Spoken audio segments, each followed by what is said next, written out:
All right, guys, welcome to episode 1 of Gambit Markets podcast. I'm here with Braden, CEO of Gambit Markets. I'm Akamosh, head of growth and product. Braden, how are you? I'm doing well, man. I'm out in San Francisco. Nice. Where are you located these days, Echo? Right now, I was just in SF. I'm now in Canada, so the capital, Ottawa. Just cool, man. Yo, Nice. this is episode 1, man. Are you excited? This is kind of cool. Yeah, dude. I'm a little nervous, bro, but No, it's overall, cool. man, it's gonna be fun. I'm excited to kind of get into prediction markets, talk about the agentic ecosystem, and just hear your thoughts on kind of the direction of the prediction market industry in general, and where you think we as a company could kind of position ourselves and add value to that growing industry. Yeah, 100%. Honestly, I'm super excited. Like, guys, for those of you guys watching at home, we literally been cooking for like months, years now on this product. And for the last couple of months, like things have really like escalated, gone super excited.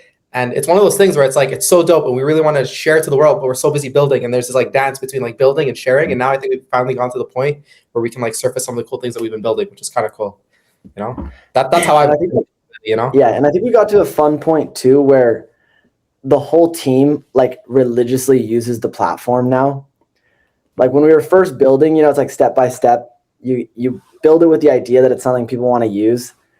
And now like I spend probably 5 hours a day on the platform. And I tell myself that I'm just doing like product testing and stuff, but like I'm just betting on the World Cup. I'm just using the platform, using the features. And I think a lot of the team is in a similar situation where, it's been fun because we also have leaned really heavily into like the social aspects of predicting or gambling, whatever you want to call it. Yes. And I think something that prediction markets and like online betting has missed a little bit in general is just all of my favorite nights predicting or gambling like are a social event. You go to Vegas with your buddies, you win together, you lose together.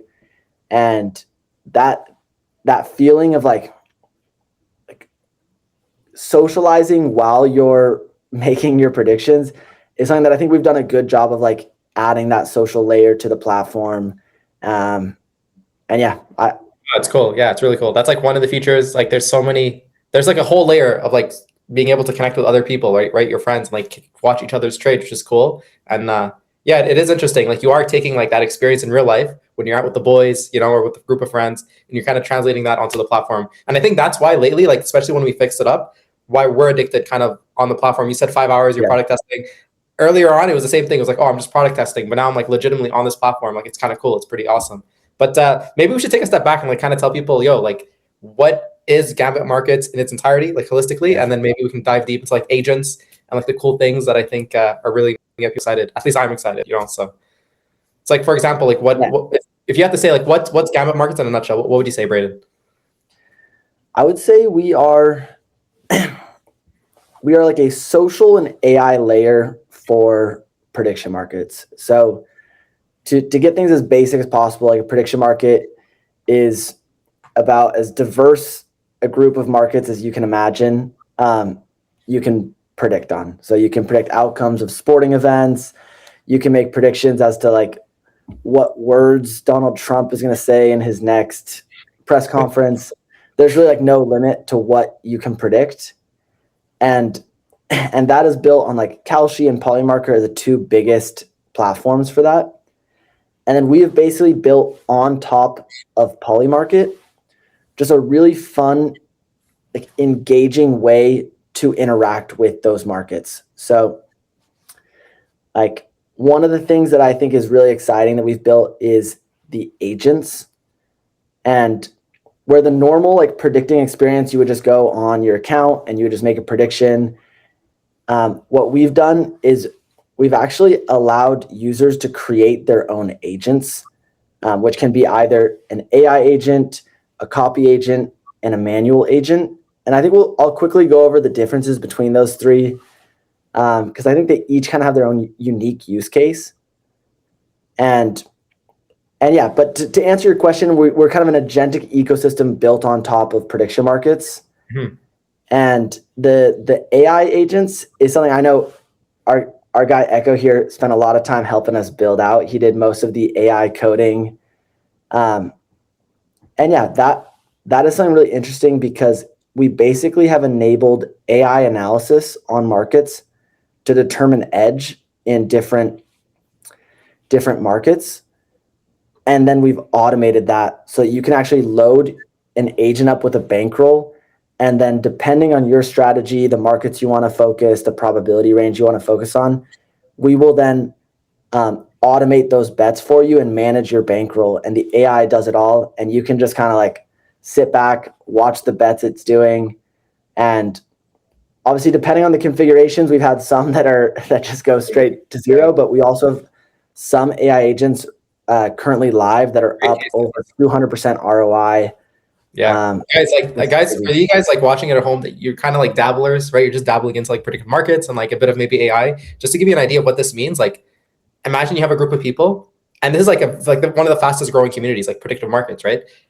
Just a bunch of humans trading. Okay, cool. But what if like it was imagine having AIs trade, and then the moment they find an opportunity or a gap in the market, they make the trade instantly. Like which one, like who do you think would perform better, the AI or the human?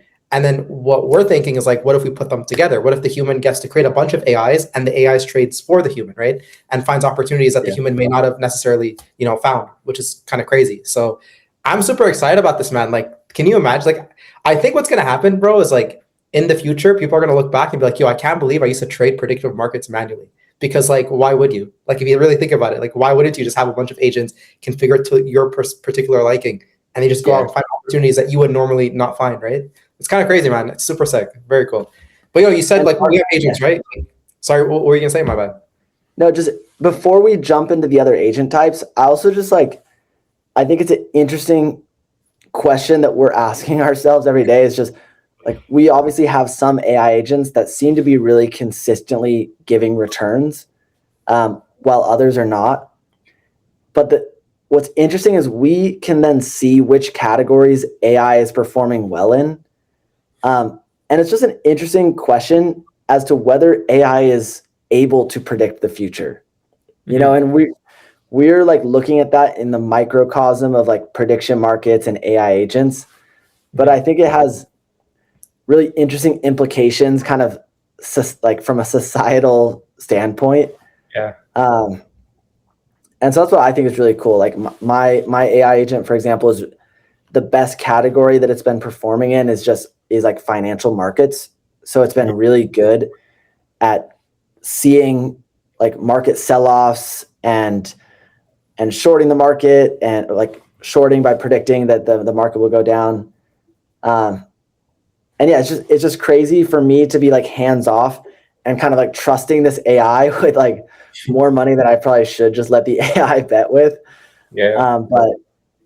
But yeah, I think that's been really fun, and just seeing people connect with the AI and personalize it to their like custom settings. Cause like you're saying, it's a combination of two things, right? Like it's the AI that's picking a good entry and determining the edge, but then the human is also able, and the user is able to like actually set some of the parameters that guide the AI. So it's a little bit of both. And everyone that we've gotten feedback with has really loved just the overall user experience. Yeah, it's awesome, man. It's really cool. Yo, I think we should just dive right into like the different, like for those of you guys watching at home, obviously like, based off what you're hearing, it's like, okay, there's predictive markets. There's this platform that's kind of built on top. There's this thing called agents that can trade for you, which is kind of cool. But we went deep, boys. We got the nitty gritty. There's different types of agents, which is pretty cool. Brayden, which one should we hit them with first? Like, there's a couple of cool agents out there, man. Like, yeah, yeah. I think we ended up building out 4 or 5 different AI like thought processes to help guide the AI agents. And so one of my favorite ones is just, we call it the smart money agent. And basically like the AI is just getting an input, right? And then based on the input, it's using that information and then making a decision. And what we've done with smart money is, instead of letting the AI analyze the market itself, so let's say, will the Netherlands win tomorrow, or whatever the market is, and then go do research on the web and make a decision, we fed the AI just the wallet information on both sides of that market.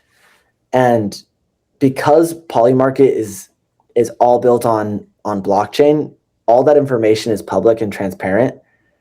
And so we've actually had a lot of success going from that approach where the AI doesn't even know what the market is that it's betting on. It just knows the betting habits and like the profitability of both sides of the markets. And so then it can flag markets where it says there's a big difference in kind of the skill level of the traders on each side of this market, and then it will determine an edge and place money on the more profitable side.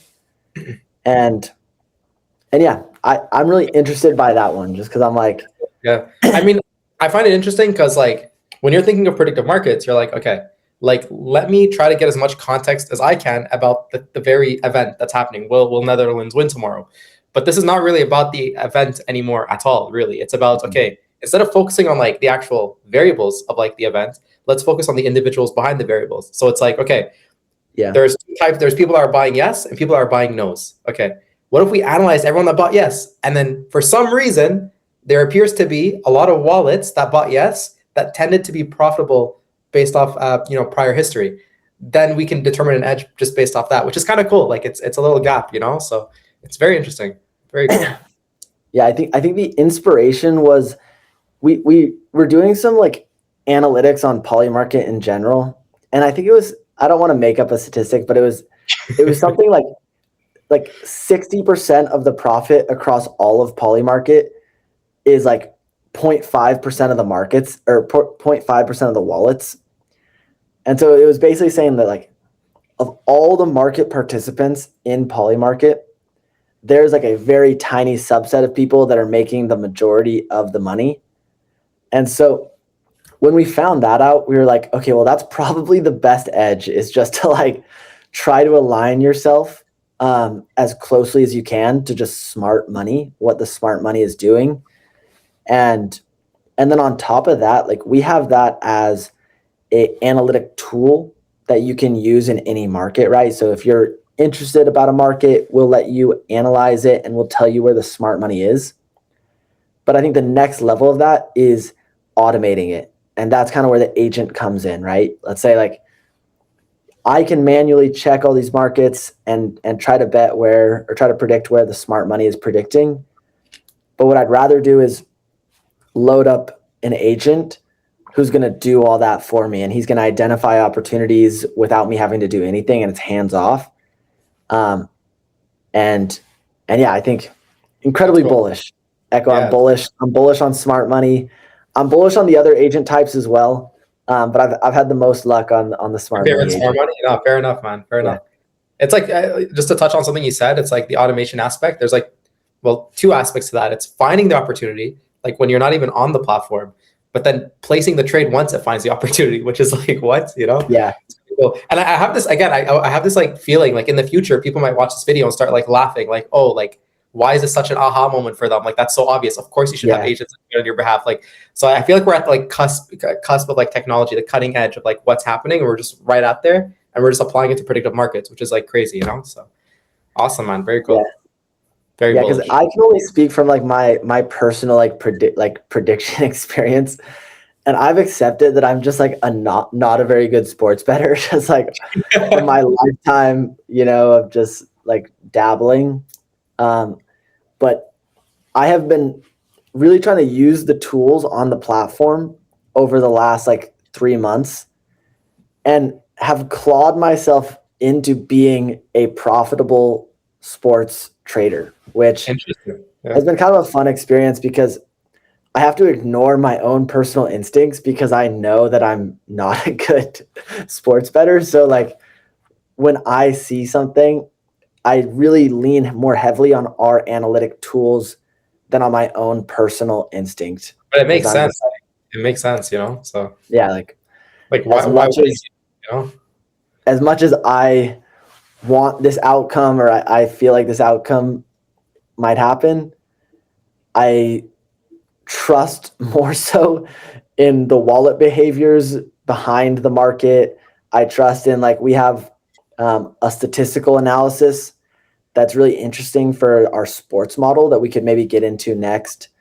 But yeah, and that's like the raw data behind the market that actually probably is where the edge is determined more so than emotion. Mm-hmm. And I think that is kind of what you were saying earlier in terms of like humans versus AI. Mm-hmm. One thing we know about humans and markets in general is that we are very emotional, and we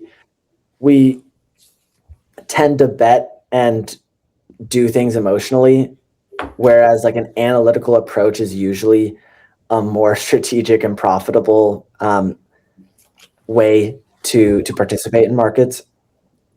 Yeah, man. Of course, it's like it's tricky, man, because like I've had emotional trades I've done well as well, you know. But for the Yeah. most part, like of course, like the consistent amount of trades, right? If it's always like emotion out of the equation every single time, the idea is that you'd have a better output, you know, a better yield. Yeah. But yeah, no, I can see why that's your favorite like agent type. I'm gonna have to stick with the news agent. That's my favorite type. That you built. Yeah, fair enough. Fair enough. Yeah. What did we end up calling it on the platform? We called it a I think we called it the event-based agent. event-based. Yeah, event-based. Because yeah, you give the viewer a little rundown on your creation.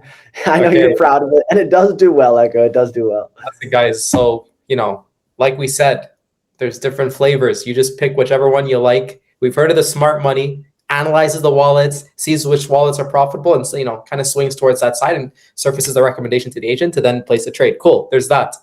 The next agent type is the event-based agent. Now, how does this look like? Here's what it is, guys. There's news all the time. News is constantly happening.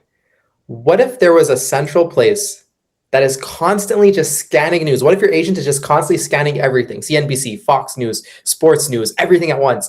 And the moment a bunch of news comes in, it starts analyzing everything at once, looks at Polymarket, tries to find events in which there's a correlation, and then makes predictions based off like real-time events. That's the event-based agent. It's just super tapped into the news and sees like which events would correlate best with this particular news type based off a confidence score, and then it places a trade.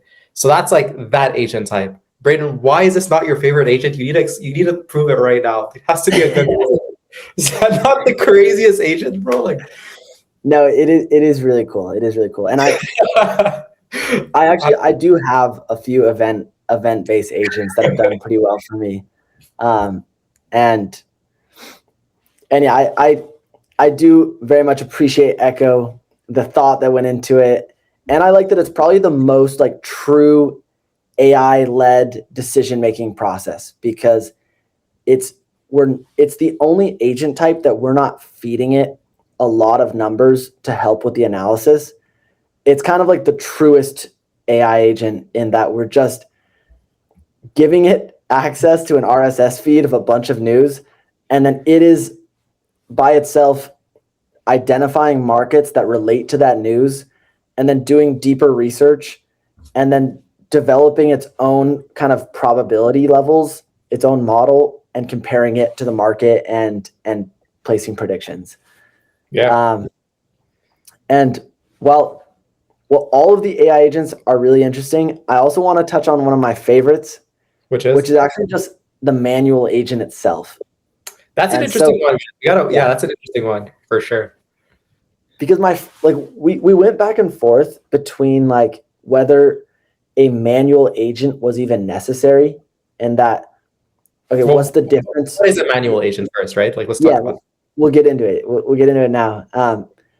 But what's the difference between just like making a prediction from my account versus making a prediction from my manual agent? Right.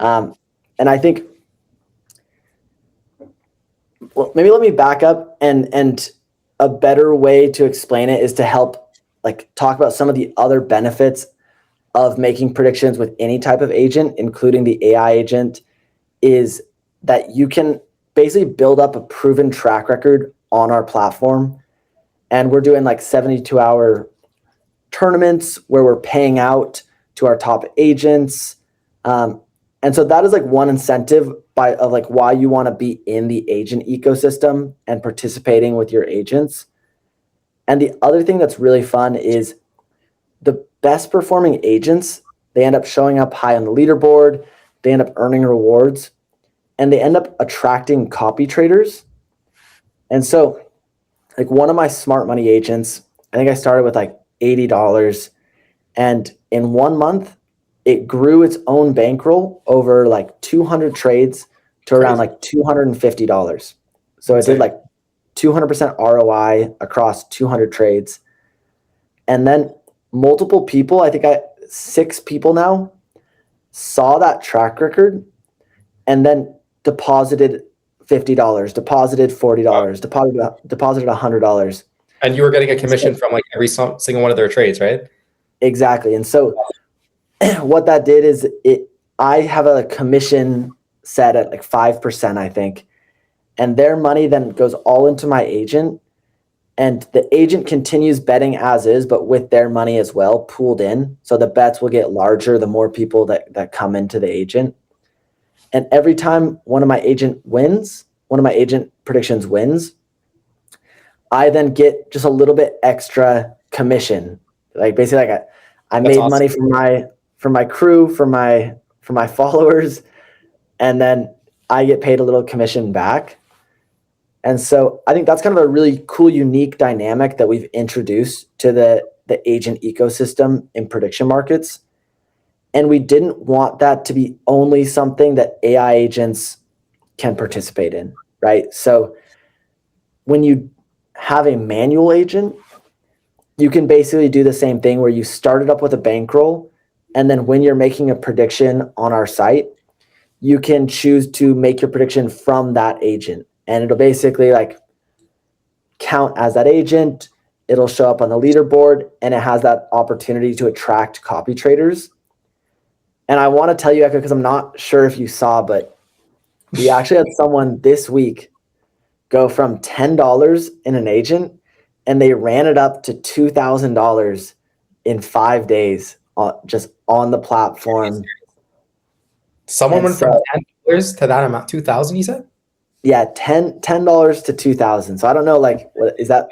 Is that 2,000% ROI or something? Wow.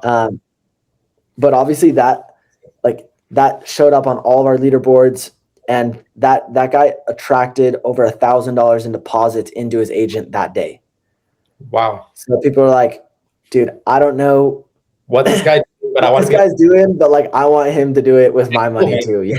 It's like there's different aspects now. It's like, okay, there's predictive markets. I can then make a configuration of an agent so I can make money. But then there's also now like, even if you suck at making configurations, you can just like go and find other agents that are doing well, right? Which is kind of cool. But then you can also make this agent to then put it on the market for other people to copy. That's another, revenue channel, which is sick.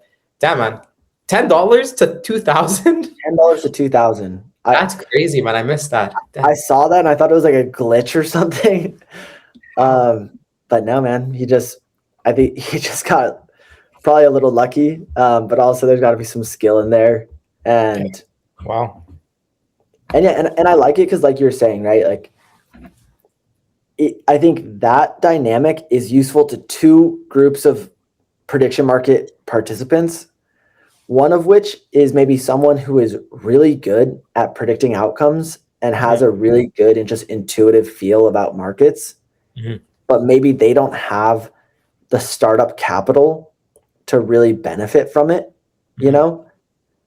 And what they can do is they can start with a very small amount of capital on Gambit and grow that bankroll over a certain amount of trades, and they will attract big deposits because they're basically proving a track record of success to where someone with maybe a bigger risk appetite or just access to more capital can then deposit in their agent, and then they will manage the funds for them, and both people really gain from that. Because the other group that it really benefits is people that have access to a lot of capital and want to experience upside in prediction markets, but they're like me and they know that like realistically if I bet like $5,000 on the World Cup tomorrow, like I'm probably going to end the day in the red, Damn. That's cool, man. It's very cool. That's a good case study, actually. Wow. And you know what? Like, there's gonna be more of these. Like, it's inevitable. It's like the 4 minute mile. One person hits it, and then the next person, and the next person. It's really cool. Awesome. I feel like. Wait one sec.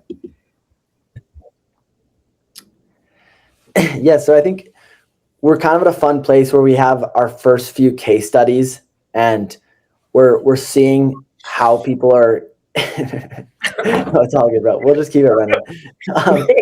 We're seeing how people are kind of interacting with the app. We're seeing the feedback from those early users, and now it's time to get it out to the masses, and that's why we're doing this podcast.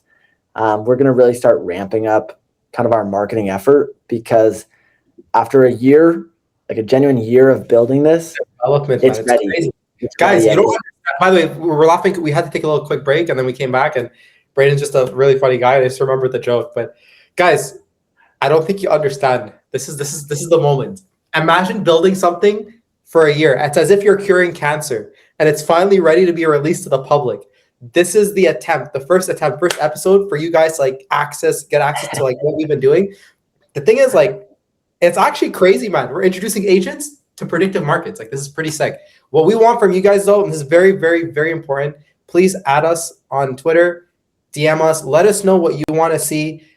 This is like, I feel like it's like community approach. Like, we just want to make this for you guys. But what ended up happening is we kind of been building it without getting your guys' opinions. So we've been just basing it off of our opinions. This is like the first time we're releasing it to you guys. So please let us know what you guys want to see, both from these episodes and from the product. Braden, any last words you want to share before we end this?